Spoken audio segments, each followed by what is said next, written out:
Il y a un homme dans la cave. Et quelle histoire!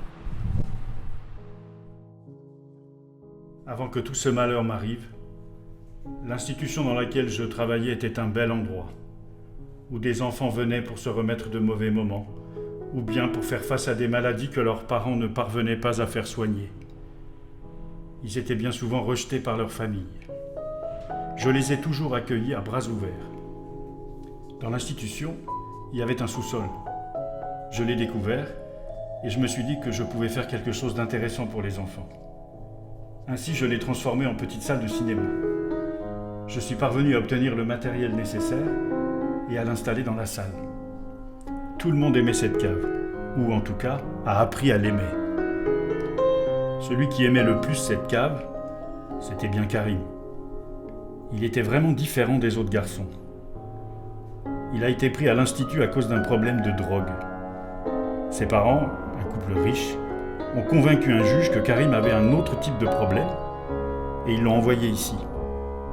De tous les garçons, il était celui qui aimait le moins partager. Il profitait des autres.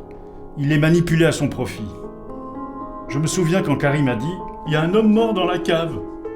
Et c'est comme ça que l'histoire a commencé. Karim a dit qu'il l'avait vu quand il était sorti de la cave. Comme s'il l'attendait, un mystérieux personnage lui a dit qu'il devait faire attention, parce qu'il allait ramener un mort toutes les nuits.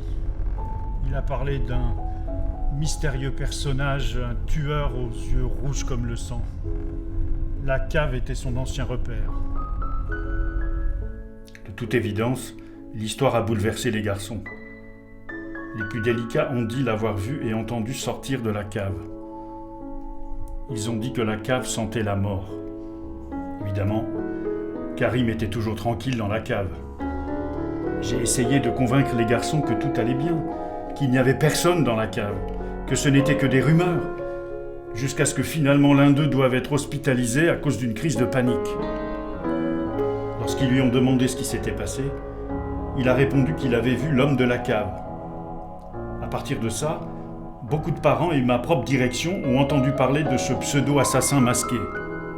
Certains et certaines se sont mis à m'envoyer des SMS et des courriels régulièrement afin de me questionner sur ce fameux homme dans la cave. Toutes les familles se sont inquiétées de l'état de leur enfant, qui était terrifié par ce supposé meurtrier. Et bien sûr, tout le monde m'a accusé. Vous vouliez que j'appelle la police à chaque fois qu'un de mes patients prétendait le voir, quoi. Ça signifie que je ne m'occupais pas de mes enfants. Évidemment, s'il y avait eu une menace contre les enfants, j'aurais été le premier à intervenir.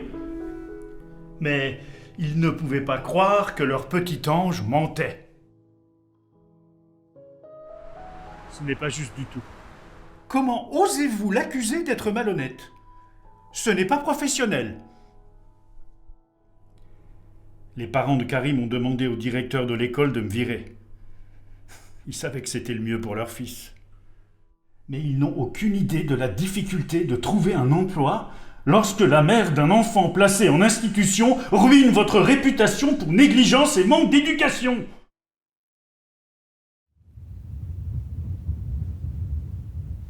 Tous en ligne. Tout en ligne. Karim, tu n'es qu'un petit salaud. Un vrai meurtrier dans cette cave. Ils ont vraiment dû être aveugles.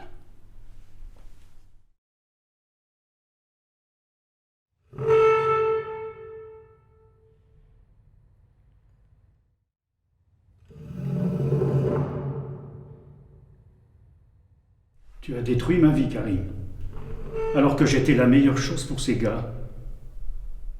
Tu sais quoi? Je vais jouer à ton jeu.